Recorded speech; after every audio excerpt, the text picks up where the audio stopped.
Urban area. Flash flooding is ongoing or expected to begin shortly. Hazard, flash flooding caused by thunderstorms. Source, radar. Impact, flash flooding of small creeks and streams, urban areas, highways, streets and underpasses, as well as other poor drainage and low-lying areas. Some locations that will experience flash flooding include Daphne, Spanish Fort, Robertsdale, Loxley, Stapleton, Molino, Gateswood, Russellton, Chenile, Bay Springs, Barronal Park, Steelwood, Pine Haven, Malgus, Belforest, Cantonment, Bromley, Molino Crossroads, Cottage Hill and Barth.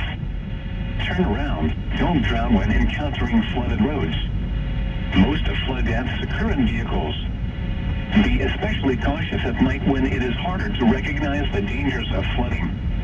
Repeating, a flash flood warning has been issued until 5:45 a.m. Central Standard Time Friday for the following county: Baldwin, Alabama, and Escambia, Florida.